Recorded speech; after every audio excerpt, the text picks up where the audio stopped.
Whoa, it takes a lot to produce a podcast. How do I manage all of these moving pieces?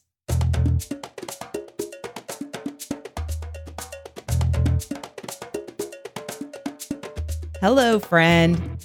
Thanks for pressing play on this episode of the Brassy broadcast. I'm Jen Eads. I'm a musician, a student of the creative universe, and a curious girl full of questions.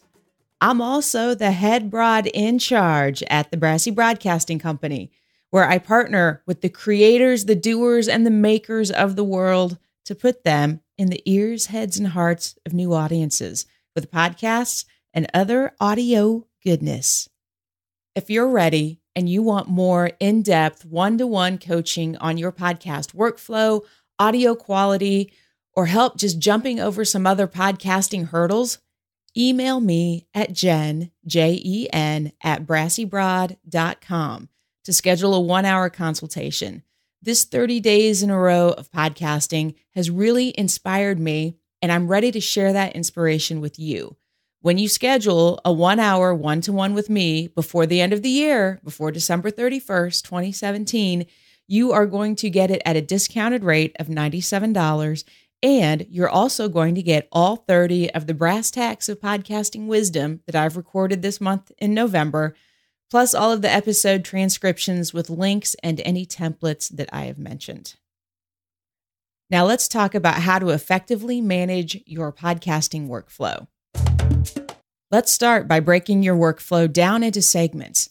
If you've listened to previous episodes in this series, you already know I'm a fan of breaking big projects down into smaller, more manageable pieces. I break my workflow down into 4 sections. The first one is pre-production. That is finding guests, scheduling recording sessions, research, outlining, scripting, basically anything that must be done before I walk into the studio and press record. The second phase is recording. The third phase is post-production, and that is going to be everything that's done after the recording session to get this show out into the world. That includes editing, adding and arranging the audio bumpers, also known as your show intro and outro, or inserting ads from a sponsor, and removing anything from the recording that could be a distraction or negatively impact your listener's experience, like excessively long pauses, interruptions, too many ums and uhs.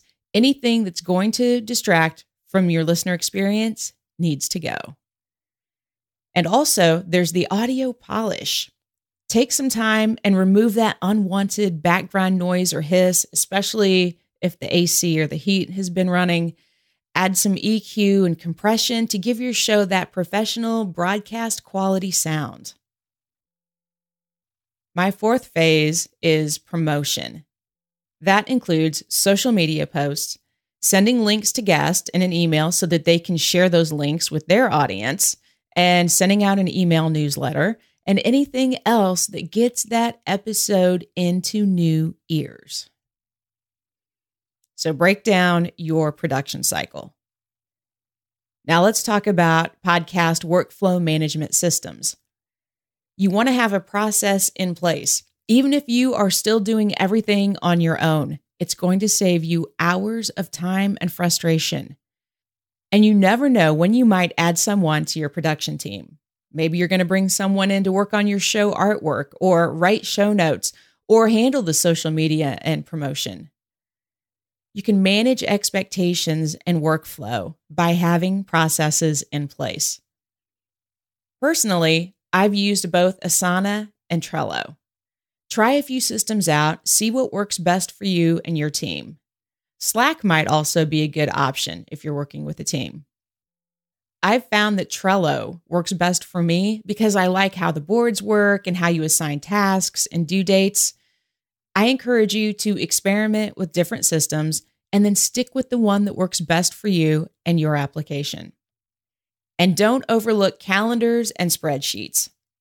Seriously, sometimes basic is better. My 30 days of Brass Tacks podcasting wisdom is all on a Google spreadsheet. And once you've got these systems and processes in place, Put everything in that central location so that it is easily accessible by you and your team if you have one. I'm a big fan of Google Drive and Dropbox for that central location. And don't just throw it all into one giant folder that will grow into an overwhelming mess. Create episode folders so that all of your podcasting episode collateral is in one centralized location for easy access during all phases of production. And do not overlook the value of a good all-encompassing checklist. It's a basic, no-nonsense tool. Put it on a piece of paper, tape it to your wall or your recording space, put it where you will see it and refer back to it. It never hurts to remind yourself to press record. Friend, if you found even the smallest little nugget of wisdom in this episode, please share it with a friend that needs to hear it. Don't be stingy. And if you're ready for some one-to-one podcasting guidance on your journey, email me at jen@brassybroad.com to schedule your 1-hour session and get the bonus 30 days of Brass Tacks podcasting wisdom at the end of the month. That's it. Now get out in the world and do some good.